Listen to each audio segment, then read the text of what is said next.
حج 2024 کے انتظامات کے تعلق سے لوگ سعودی حکام پر جو الزامات عائد کرتے ہیں کہ وہاں پر حجاج کرام کے لیے مختلف سہولیات دستیاب نہ ہونے کی وجہ سے کثیر تعداد میں حجاج کرام کی وفات ہوئی ہے۔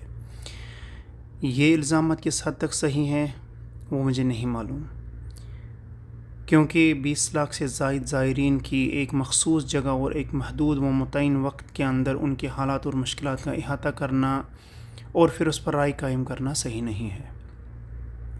لیکن میں ایک بات ضرور بتانا چاہوں گا کہ اس سال مجھے بھی اللہ سبحانہ و تعالیٰ نے حج کی سعادت نصیب فرمائی۔ جس کمپنی کے ساتھ میں حج کا ایک عظیم فریضہ ادا کرنے کے لیے گیا تھا، ان کے انتظامات نہ صرف بہت ہی بہترین تھے بلکہ حیران کن بھی تھے۔ حیران کن اس لیے کہ ایک بھی حاجی صاحب کو کسی بھی طرح کے مصائب و آلام کا سامنا ایک منٹ کے لیے بھی نہیں کرنا پڑا۔ منا، عرفات، مزدلفہ میں کھانے پینے، رہائش اور ایک جگہ سے دوسری جگہ منتقلی، یعنی مکہ المکرمہ سے منا، منا سے عرفات، عرفات سے مزدلفہ، مزدلفہ سے جمرات اور جمرات سے واپس منا، ایک ایسے نظام کے تحت ان لوگوں نے سر انجام دیا۔ میں قسم کھا کر کہہ سکتا ہوں کہ مجھے نہ گرمی کا احساس ہوا اور نہ ہی سفر میں کوئی مشکلات۔ جن سہولیات کی میں ذکر کر رہا ہوں وہ آپ اس ویڈیو میں دیکھ رہے ہیں۔ یہ جتنی بھی چیزیں آپ دیکھ رہے ہیں سب فری آف کاسٹ تھی، ہمیں کوئی بھی ایکسٹرا اس کے لیے کوئی بھی ایکسٹرا پیمنٹ کرنے کی ضرورت نہیں پڑی۔ اس کمپنی کے لیے بھی سعودی منسٹری آف حج اور سعودی حکام نے انتظام کیا تھا۔ پھر آخرکار حج 2024 کے عدم انتظامات کے تعلق سے اتنی سرگوشیاں کیوں ہیں؟ سعودی حکام کے ایسے بہترین انتظامات کے باوجود بھی کیوں کچھ حجاج کرام کو مشکلات کا سامنا کرنا پڑا؟ اس کی 3 وجوہات مجھے نظر آئی۔ ان 3 وجوہات میں سے میں صرف ایک یہاں پر بیان کروں گا۔ وہ جو مجھے بنیادی وجہ نظر آئی وہ ہے بنا تصریح کے حج پر جانا، یعنی کہ بغیر رجسٹریشن کے حج پر جانا، جو بہت ہی سختی کے ساتھ سعودی حکام کی طرف سے منع ہے اور اس پر بہت سخت قسم کی پینلٹیز بھی ہیں۔ بغیر رجسٹریشن کے حجاج کرام جو ہے یا حج کرنے والوں کی طرف سے ایک اچھا خاصا نظام درہم برہم ہو جاتا ہے۔ کچھ لوگ چاہیں وہ داخلی ہوں یا خارجی مکہ المکرمہ حج سے پہلے ہی چلے جاتے ہیں تاکہ وہ حج کے ٹائم پر بغیر تصریح کے یعنی بغیر رجسٹریشن کے حج ادا کر سکیں۔ اس سال یعنی 2024 میں سعودی حکام اور سعودی سیکیورٹی فورسز نے حج سے پہلے 3 لاکھ ایسے لوگوں کو مکہ المکرمہ سے نکالا جو مکہ کے ریزیڈنٹس نہیں تھے۔ آخرکار وہ بھی کتنا کنٹرول کر سکتے ہیں؟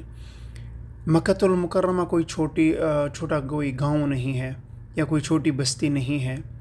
یہ دینی اعتبار سے بھی اور اخلاقی اعتبار سے بھی ہم سب پر یہ ذمہ داری عائد ہوتی ہے کہ ہم حکومت وقت کے ساتھ ہر حال میں تعاون کریں اور ساتھ دیں۔ سیکیورٹی کے ساتھ میں امن و امان کا ہمیشہ اور ہر حال میں خیال رکھیں۔ اگر کسی بھی قلب سلیم اور شعور رکھنے والے انسان سے پوچھا جائے گا کہ اگر ایک جگہ پر 20 لاکھ لوگوں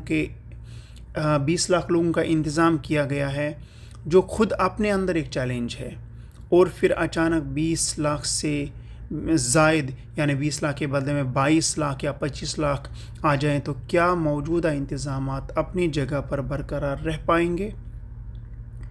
میں آپ کو یہ بھی بتاتا چلوں کہ سعودی خبر رساں ایجنسیز کے مطابق 1301 عازمین حج کی وفات 2024 میں ہوئی، جن میں 1144 یعنی 83% ایسے لوگوں کی وفات ہوئی جو بغیر رجسٹریشن کے حج پر آئے تھے، جس میں 600 ایجپشن تھے۔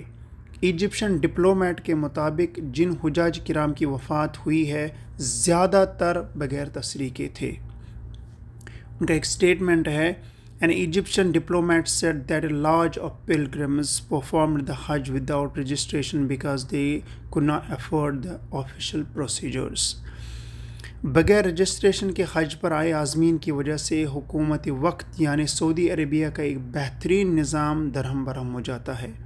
ایسے لوگوں کو یاد رکھنا چاہیے کہ وہ قرآن و سنت کی صریح مخالفت کرتے ہیں اور قرآن کی اس آیت کی بالکل صریح مخالفت کرتے ہیں جس میں اللہ سبحانہ و تعالیٰ فرماتا ہے یا ایھا الذین آمنوا اطیعوا اللہ و اطیعوا الرسول و اولی الامر منکم، اے ایمان والو اللہ کی اطاعت کرو، اللہ کے رسول صلی اللہ علیہ وسلم کی اطاعت کرو اور ان کی اطاعت کرو جو آپ میں سے اولو الامر ہے۔